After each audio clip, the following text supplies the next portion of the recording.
జరిగేసరికి deaths మేమేం చేస్తాం మనకి యాక్చువల్గా మేడం ఇట్ నాట్ ఐసోలేటెడ్ ఫ్రీక్వెంట్గా ఆల్మోస్ట్ అంటే మనం ఎక్కడ కూడా అంటే ఇన్నేళ్ళ నుంచి ఏదో జరిగేది ఇప్పుడు జరిగిందని కాదు. ఒక న్యూ గవర్నమెంట్ వచ్చిన తర్వాత మనం చెప్పుకుంటున్న దానికి దీనికి మధ్యలో కంపారిజన్ ప్రెషర్ చేయాల్సిన బాధ్యత కూడా మన మీద ఉంది. ఎందుకంటే మేడం ఒక అద్భుతాలు జరుగుతాయని చెప్తున్నాం.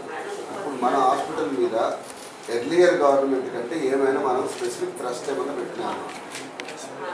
ఇదే ఫ్రమ్ ది గవర్నమెంట్ సైడ్. నాకు గవర్నమెంట్ల గురించి తెలియదండి, నాకు పాలిటిక్స్ తెలియదు. పాలిటిక్స్ కాదు మేడం, నాకు పుట్టి డాక్టర్గా నా ఉద్యోగం చేసుకోవడమే తెలుసు. మేడం ఇప్పుడు ఈ నాకు పాలిటిక్స్ అస్సలు తెలియదండి. ఎవరున్నారో మినిస్టర్లు కూడా నాకు ఏమీ తెలియదు. అది కూడా నాకు అవసరం లేదు మేడం, అది కూడా టాపిక్ కాదు.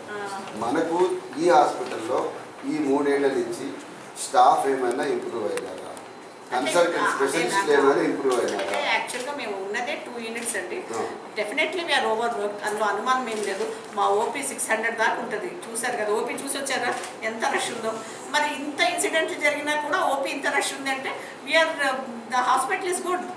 People don't assess us by 1 or 2 incidents because deaths అనేవి because we get high risk cases, deaths do happen అండి. we cannot because maternal mortality లేకుండా ఈ ప్రపంచంలో ఎక్కడ ఉండదండి.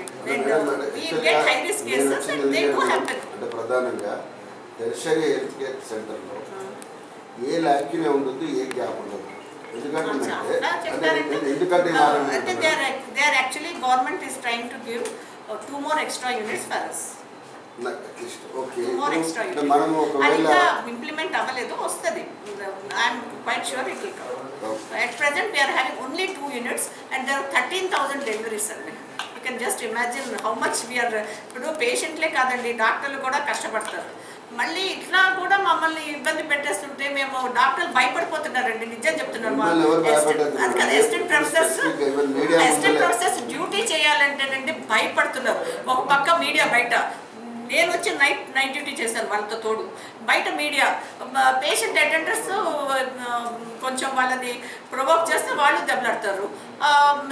చిన్న పిల్లలు అసిస్టెంట్ ప్రొఫెసర్స్ అంటే వాళ్ళు కొంచెం మెచ్యూరిటీ ఎక్కడ ఉంటారండి, వాళ్ళు 30sలో ఉంటారు ఏజ్. మేడం బయట మీడియా ఉంది, ఇక్కడ పేషెంట్ ఏమో ఇంకా డెలివరీ అవ్వట్లేదు, థియేటర్ క్లోజ్డ్, ఏమైపోతుంది మేడం, నేను ఏం చేయాలంటే పర్లేదమ్మా నేను వస్తున్నానని చెప్పి చాలా స్ట్రెస్లో ఉన్నారు. ఇప్పుడు ఏదన్నా పూర్వం అండి మేము ఏదన్నా హై రిస్క్ కేసు వచ్చింది అనుకోండి, ఒక్క నిమిషం సార్, ఒక్క నిమిషం. పూర్వం high risk case almost death bed మీద ఉన్న కేసు అండి. అలాంటి కేసులు బీపీ లేదు, పల్స్ లేని కేసులు వస్తే 3-4 డాక్టర్స్ చుట్టూ చేరిపోయి ఒకళ్ళు ఇంట్రాకెట్ పెడతారు, ఒకళ్ళు మ్యాక్సెల్ఫ్ ఇస్తారు, లేదా ఇంకేదో దానికి షాప్లో ఉంటే ట్రీట్మెంట్ మొట్టమొదటి నిత్యవర్ధ కేసు అన్నీ చేసేవాళ్ళం అండి. ధైర్యంగా చేసేవాళ్ళం, ఎందుకంటే మాకు భయం ఉండేది కాదు. ఇంకోటేమో ఏది చేసినా కూడా మాకు ఏమీ కాదని తెలుసు. ఇప్పుడు చిన్న కేసుకే ఇట్లా దెబ్బలాడుతున్నారు, చిన్న కేసుకే మీడియా బయటకు వెళ్తారు. మేము చేయలేకపోతున్నాము, హై రిస్క్ కేసెస్ తీసుకోలేకపోతున్నాము. ఒకవేళ వాళ్ళకి చచ్చిపోవచ్చు కదా patients. By doing like this we are harming the patients, we are definitely harming the patients అని. ఇప్పుడు మాలో కాన్ఫిడెన్స్ లెవెల్స్ లేవు. డాక్టర్స్ నేను వచ్చి డ్యూటీలో కూర్చున్నాను, being a superintendent of the hospital. I came and did night duty along with the assistant professor. Why I did? Because she was under so much tension. బయట media ఓ death అయితే madam మీకు ఇది రావట్లేదు మేడం ఇది అంటే, we are also human beings, ఒక్కొక్కసారి complication రావచ్చు. మరి అలాంటి సిచ్యువేషన్లో కూడా ఆమెను అంత స్ట్రెస్లో పెట్టేస్తే అమ్మాయి ఏం చేయగలుగుతుందండి? పూర్వమైతే కాన్ఫిడెంట్గా చేసేవాళ్ళు. అలా చేస్తేనండి పేషెంట్లు బాగుపడతారు. మమ్మల్ని ఇబ్బందులు పెట్టేసి మీడియా బయట పెట్టించుని మాకేమో చేయకుండా పని చేసేస్తుంటే ఆ డాక్టర్లు భయపడి పని చేయలేకపోతున్నారు. ఒకవేళ ఈవెన్ హై రిస్క్ కేసు వస్తే ధైర్యం చేసి సర్జరీ చేసేవాళ్ళం. ఒకసారి రప్చర్ ఉంటే సర్జరీ చేసేవాళ్ళం. చేయలేమండి, తెలుసులేదు.